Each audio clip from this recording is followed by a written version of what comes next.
پھر زویا نہیں جانتی تھی کہ باہر کی دنیا اتنی دلکش نہیں تھی جتنا وہ سمجھتی تھی۔ زویا معصوم تھی اور شکاری زویا جیسے لڑکیوں کا شکار کرنا خوب جانتے تھے۔ 2-4 دنوں میں اس کی ایک سہیلی بن گئی۔ وہ زویا کو دیکھ کر حیران رہ گئی اور کہنے لگی، تم بہت خوبصورت ہو زویا، قسمت والا ہوگا جس سے تمہاری شادی ہوگی۔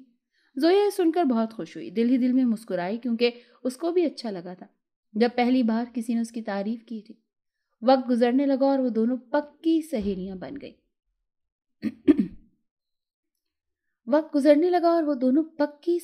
گئی۔ زویا کی سہیلی کے پاس فون بھی تھا۔ وہ زویا کو اپنے گھر والوں کی تصویریں دکھاتی۔ ان کے گھر کا ماحول دیکھ کر زویا حیران رہ جاتی۔ اس کا باپ، اس کا بھائی سب بہت کھلے ذہن کے تھے۔ زویا اپنی سہیلی کو بہت خوش قسمت تصور کرتی اور کہتی کہ کاش میں بھی ایسی زندگی جی پاتی۔ اب اسے اپنے گھر میں مزید گھٹن ہونے لگی تھی۔ ایک دن زویا کی سہیلی نے اپنے فون میں اس کی تصویر بنا لی۔ وہ اس نے اپنے بھائی کو دکھائی۔ زویا خوبصورت تھی، اسے دیکھتے ہی زویا پسند آ گئی اور یوں اس کی زویا تک رسائی ہو گئی۔ زویا کی سہیلی نے جب اسے اپنے بھائی کے جذبات سے آگاہ کیا تو زویا کا دل کانپ کر رہ گیا۔ یہ تو اس نے کبھی سوچا ہی نہیں تھا۔ وہ سارا دن اپنے بھائی کے گن گاتی رہتی تھی۔ آہستہ آہستہ زویا بھی اس کی جانب مائل ہونے لگی اور پھر زویا اپنی سہیلی کے ذریعے اس کے بھائی سے بات چیت کرنے لگی۔ کچھ دنوں بعد اس کی سہیلی نے زویا کو ایک فون بھی لا کر دے دیا اور چلانا بھی سکھا دیا۔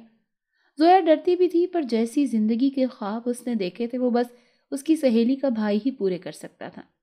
زویا موبائل فون چھپا کر رکھتی۔ رفتہ رفتہ پڑھائی سے ذہن ہٹنے لگا اور وہ اس لڑکے کی محبت میں اندھی ہو گئی جو اس کی سہیلی کا بھائی تھا۔ 2 سال مکمل ہونے والے تھے۔ زویا گھر والوں سے چھپ کر اس لڑکے سے رابطے میں تھی، جبکہ زویا کے گھر والے اس کی شادی کی تیاریاں کرنے لگ گئے تھے۔ کسی نے اس سے اس کی مرضی نہیں پوچھی تھی۔ زویا کو دکھ ہوا، پر یہ تو طے تھا کہ اس کی شادی ہونی تھی اور چچا زاد سے ہی ہونی تھی۔ زویا کی راتوں کی نیند اڑ چکی تھی۔ وہ اس لڑکے سے کہتی کہ کچھ کرو، جب لڑکا کچھ نہیں کر سکتا تھا۔ تھک ہار کر زویا نے گھر سے بھاگنے کا ارادہ کر لیا اور اس نے لڑکے کو بھی منا لیا، کیونکہ وہ بھی زویا کے خاندان کو جانتا تھا۔ وہ کسی صورت ان دونوں کی شادی نہیں ہونے دیتے۔ دونوں نے سارے معاملات فون پر ہی طے کر لیے۔ اپٹن کی رسم کے بعد رات کو زویا نے قیمتی سامان لیا اور گٹری باندھ کر پرانے کپڑے پہن کر چپ کر گھر سے نکل آئی۔ سردیوں کے دنوں میں وہ شہر جانے والے پکے راستے کی جانب قدم اٹھاتی جا رہی تھی۔ وہ لڑکا اسے وہیں سڑک پر لینے آنے والا تھا۔ وہ ڈرتی کانپتی سڑک پر پہنچ گئی اور گھپ اندھیرے میں کھڑی اس کا انتظار کرنے لگی، لیکن وہ نہیں آیا۔ زویا نے اس کا کئی بار نمبر ملایا مگر اس کا نمبر بند جا رہا تھا۔ تب تک گھر میں سب کو زویا کی گمشدگی کا پتہ چل گیا تھا اور زویا کی بدقسمتی کے سڑک کنارے کھڑے اسے گاؤں کے ایک لڑکے نے دیکھ لیا۔ اس سے پہلے کہ وہ بھاگتی اسے پکڑ لیا گیا، لیکن وہ لڑکا نہیں جانتا تھا کہ بھاگنے والی زویا تھی۔ تھوڑی ہی دیر میں پورے گاؤں میں خبر پھیل گئی۔ زویا کو پکڑ کر گھر کے سامنے لایا گیا۔ گاؤں کے سارے مرد اکٹھے ہو چکے تھے۔ زویا کی حالت ایسی تھی کہ کاٹو تو بدن میں لہو نہیں، وہ بری طرح کانپ رہی تھی۔ ایسا ہو جائے گا اس نے سوچا نہیں تھا۔ زویا کا باپ خاموش کھڑا اسے گھور رہا تھا۔ گاؤں والوں نے کہنا شروع کر دیا کہ ہماری بیٹی ایسی حرکت کرتی تو اسے جان سے مار دیتے۔ آج سے 10 سال پہلے گاؤں کی ایک لڑکی نے بھاگنے کی ہمت کی تھی اور زویا کے ہی باپ نے اسے بیچ چوراہے پتھر مروا کر سنسار کروایا تھا۔ اس کے بعد کسی لڑکی نے ایسی حرکت دوبارہ نہیں کی تھی۔ آج اس کی اپنی بیٹی پکڑی گئی تھی۔ زویا کے بھائی اسے جان سے مارنا چاہتے تھے، جبکہ زویا کے باپ نے فیصلہ گاؤں والوں پر چھوڑ دیا تھا۔ تبھی ایک آدمی بولا کہ پہلے زویا کو پتھر مارے جائیں، اس کے بعد اس کی شادی گھوڑے سے کر دی جائے۔ گھوڑے کا نام سنتے ہی زویا کو اپنی روح نکلتی محسوس ہوئی۔ وہ مر سکتی تھی لیکن گھوڑے سے شادی نہیں کر سکتی تھی۔ فیصلہ ہو چکا تھا۔ 2 دن بعد زویا کی گھوڑے سے شادی طے کر دی گئی۔ زویا کے چچا زاد نے بھی اس سے شادی سے انکار کر دیا۔ زویا کے بھائی اسے پکڑ کر لے گئے۔ اسے اتنا مارا کہ وہ لہو لہان ہو گئی، لیکن زندہ رکھا۔ کسی کو بھی اس پر ترس نہ آیا۔ اس کی چیخوں سے گھر لرزتا تھا۔ اسے بھوکا رکھا گیا۔ اس کی ماں نے اپنے بیٹوں کے آگے ہاتھ جوڑے، تب جا کر انہوں نے زویا کو چھوڑا۔ ماں نے اس کی مرہم پٹی کی۔ وہ روتی رہی جبکہ زویا کچھ نہ بولی۔ وہ تو مر جانا چاہتی تھی۔ اس کی محبت اسے بیچ راستے میں چھوڑ گئی تھی، پر وہ مری نہیں تھی۔ 2 دن بعد اسے گاؤں کے چوراہے پر لایا گیا۔ ایک سرخ دوپٹہ اسے اوڑھا دیا گیا۔ پہلے بچوں نے اسے پتھر مارے اور پھر اسے کھینچ کر گھوڑے کے گھر لے جانے لگے۔ بچے اسے گھوڑے کی دلہن کہہ کر پکار رہے تھے۔ اس ذلت سے بہتر تھا کہ زویا مر جانا چاہتی تھی، پر اسے موت سے بدتر سزا دی گئی تھی۔ گھوڑا دراصل ان کے گاؤں میں موجود ایک لڑکے کا نام تھا جس کا ذہنی توازن درست نہیں تھا۔ وہ سارا دن گاؤں کی گلیوں میں شور ڈالتا پھرتا تھا۔ اس کی حالت دیکھ کر اکثر زویا اس کا مذاق اڑاتی۔ جب وہ کالج جاتی تھی، گاؤں کے باہر ایک ٹوٹے پھوٹے سے گھر میں وہ گھوڑے نامی لڑکا رہتا تھا۔ اسے سب کھینچ کر وہیں لے گئے۔ زویا نیم بے ہوشی کی حالت میں تھی۔ مولوی نے اس کا نکاح گھوڑے سے پڑھوا دیا۔ وہ گھوڑے نامی لڑکا تالیاں بجا رہا تھا۔ وہ نہیں جانتا تھا کیا ہوا تھا۔ کچھ دیر بعد سب زویا کو چھوڑ کر چلے گئے۔ اس کے باپ اور بھائیوں کے لیے وہ مر چکی تھی، جبکہ اس کی ماں کی حالت خراب تھی، پر شوہر کے سامنے وہ کچھ نہیں کر سکتی تھی۔ سارا دن شور ڈالنے والے گھوڑے نامی لڑکے نے جب زویا کا خون بہتا دیکھا تو وہ ساکت رہ گیا۔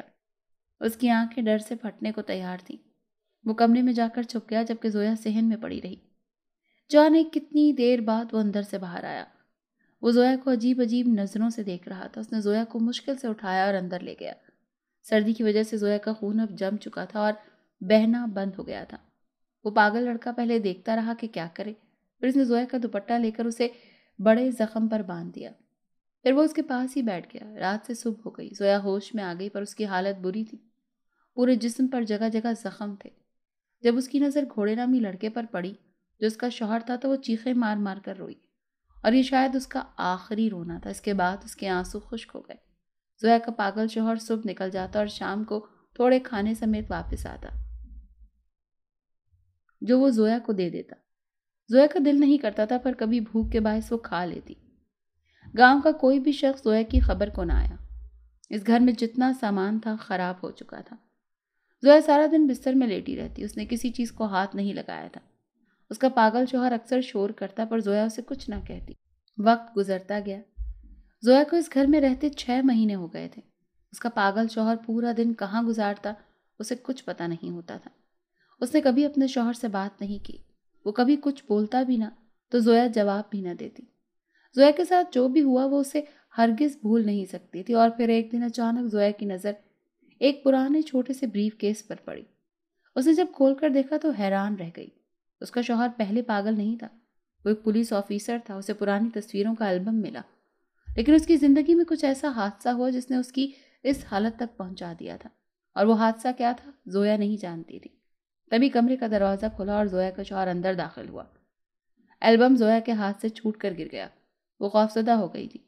وہ اب مرنے سے نہیں ڈرتی تھی، پر ذلت کی زندگی اور پھر حرام موت وہ نہیں مرنا چاہتی تھی۔ کئی بار اس نے خودکشی کا سوچا اور پھر نہیں کی۔ وہ اللہ کو ناراض نہیں کرنا چاہتی تھی۔ ماں باپ تو دور ہو ہی گئے تھے، لیکن اس وقت زویا اپنے سامنے کھڑے اپنے شوہر کو دیکھ کر حیران رہ گئی تھی۔ وہ صاف ستھرے لباس میں تھا اور بالکل ویسے ہی لگ رہا تھا جیسے تصویروں میں۔ وہ آہستہ قدموں سے چلتا اس کی جانب آیا۔ زویا ڈر کر پیچھے ہو گئی۔